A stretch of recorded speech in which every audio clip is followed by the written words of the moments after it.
नमस्कार, इन खबर में आपका स्वागत है। लोकसभा चुनाव में अभी 4 महीने हैं, लेकिन बीजेपी पूरी तरीके से इलेक्शन मोड में है और उसने ऐसी तैयारी की है कि विपक्ष के लिए मुश्किल खड़ी होने वाली है। एक तरफ राम, दूसरी तरफ मुसलमान। हाँ, कुछ ऐसी ही रणनीति है जिसका नज़ारा कल से दिखेगा। राम मंदिर के लिए तो तैयारियां महीनों से चल रही है। 22 जनवरी को प्राण प्रतिष्ठा होनी है। इस अवसर पर भव्य आयोजन हो रहा है जिसके यजमान बनेंगे प्रधानमंत्री नरेंद्र मोदी। देश भर के लोग जुटेंगे। पूरे देश में राममय माहौल तैयार किया जा रहा है। लेकिन इसके साथ ही एक पैरेलल तैयारी और है। न दूरी न खाई, मोदी हमारा भाई।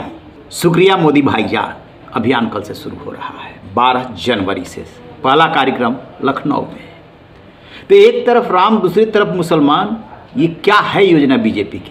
तो आपको बता दें कि एक तरफ तो मंदिर का मुद्दा सबको स्पष्ट है कि किस तरीके से उसको भव्य बनाया जा रहा है और वहाँ पे प्राण प्रतिष्ठा होने के बाद किस तरीके से बीजेपी की टीमें तैयार की गई है कि बाहर से आने वाले लोगों के लिए रहने खाने पीने की व्यवस्था करेगी।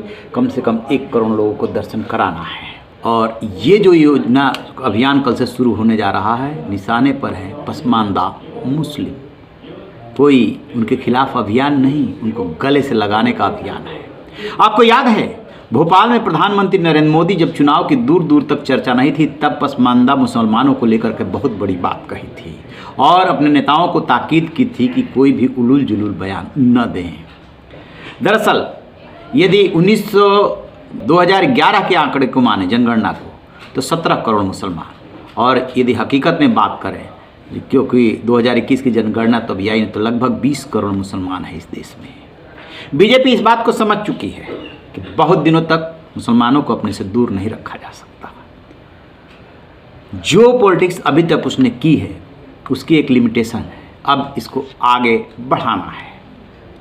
उसी क्रम में ये अभियान शुरू हो रहा है। तैयारी है कि लखनऊ में कल पहला कार्यक्रम होगा जिसमें युवाओं के साथ साथ मुस्लिम महिलाएं शामिल होंगी। बताया जाएगा कि मोदी ने जो स्कीम चलाई है, चाहे उज्ज्वला योजना हो, चाहे आवास योजना हो, चाहे शौचालय हो, चाहे मुद्रा योजना हो, चाहे अनाज देने की योजना हो, उसमें कहीं भी हिंदू मुस्लिम में भेद नहीं किया गया है। और वो मुस्लिम महिलाएं आगे आएंगी जो बताएंगी कि कितना लाभ उन्हें मिला है। महिलाएं भी होंगे, पुरुष भी होंगे। लेकिन जो 3 तलाक को लेकर के पीएम मोदी के नेतृत्व में कानून बना, उससे जो महिलाओं में एक बड़ा धड़ा साथ आया है, वो शुक्रिया मोदी भाईजान जो है अभियान शुरू करेगा और पूरे देश में इसको चलाने की योजना है। लखनऊ से इसकी शुरुआत हो रही है, उसके बाद जिले में इस कार्यक्रम को आयोजित किया जाएगा। आपको याद है पसमानदा मुसलमानों को लेकर के पहले भी बहुत बात हुई थी जब मोदी ने ये बयान दिया था भोपाल में। अभी पसमानदा मुसलमानों ने जिस दिन राम मंदिर में प्राण प्रतिष्ठा होने जा रही है, उस दिन खुले में मीट की जो दुकानें हैं बंद रखने का फैसला किया है। इसके अलावा आपने एक और चीज़ देखी होगी कि देश के कोने कोने से मुस्लिम महिलाएं, पुरुष, बच्चे अलग अलग अभियान लेकर के आ रहे हैं।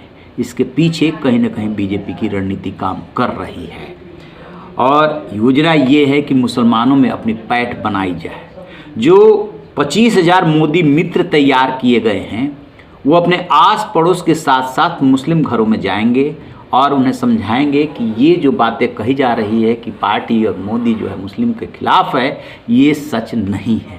सच ये है कि सबका साथ, सबका विकास, सबका विश्वास जीतने की कोशिश हो रही है और योजनाएं उसी हिसाब से लाई गई है।